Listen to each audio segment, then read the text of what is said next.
मंच पर विराजमान इस प्रोग्राम के मुख्य अतिथि हमारे डायरेक्टर सर और मेरे सभी साथी स्टाफगण और प्यारे बच्चों, सबसे पहले तो मैं आप सबको अपने इस देश में संविधान जो लागू हुआ उसकी 76वीं सालगिरह पर सबको मुबारकबाद पेश करता हूँ। सबको अपना ये गणतंत्र दिवस बहुत बहुत मुबारकबाद हो। जैसा कि आप सब जानते हैं, किसी भी देश के संचालन के लिए उस देश को एक नीति, एक कानून और एक शासन की आवश्यकता होती है।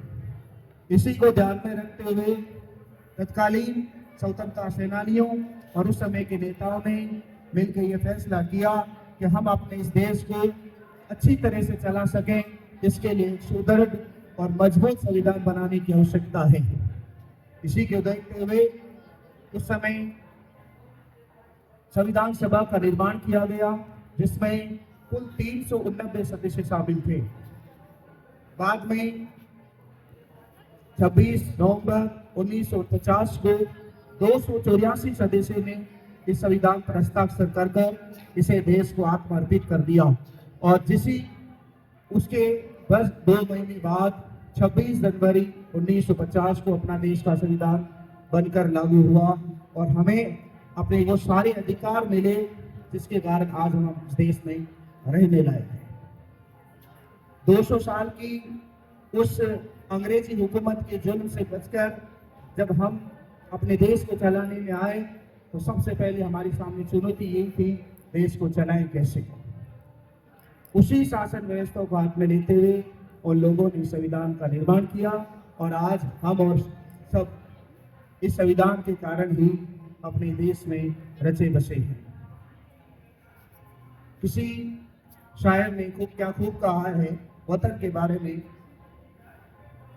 गुप्तारी सियासत में वतन कुछ और ही है, गुप्तारी सियासत में वतन कुछ और ही है, बयाने नबूवत में वतन कुछ और ही है। यह अल्लामा इकबाल का एक शेर है जिसके माध्यम से ये कहा गया है कि हमारे लिए वतन की कितनी अहमियत है और वर्तमान दौर में जो वतन की स्थिति है वो कैसी है। सियासत के लोग वतन को क्या समझते हैं और हमारे नबी ने वतन के लिए क्या कहा। वतन के लिए नबी का फरमान है कि वतन से परस्ते आधा ईमान है।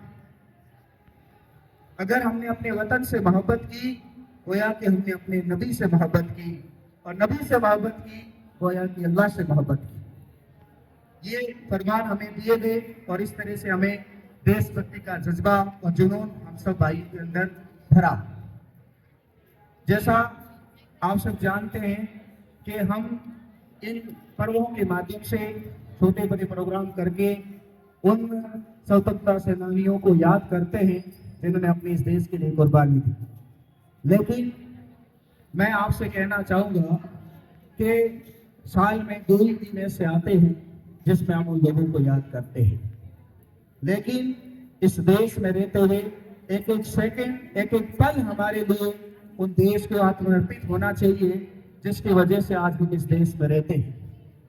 क्या केवल छोटे बड़े सांस्कृतिक प्रोग्राम करके, नाच गाना करके या और छोटे बड़े प्रोग्राम करके हम उनको सच्ची श्रद्धांजलि दे रहे हैं? आज हालात ये है, अगर हम अपने प्रोग्राम के लिए या अपने देश के लिए कुछ छोटा बड़ा कुछ करना चाहते हैं, उस समय भी हमारे पास वक्त की बहुत कमी है। और जो बुजुर्ग हैं जिन्होंने उस शुरुआती हाल में अपने देश को देखा, जो कुछ मेहमान अपने सामने हाजिर हैं, कुछ बुजुर्ग भी हैं, कुछ हमारे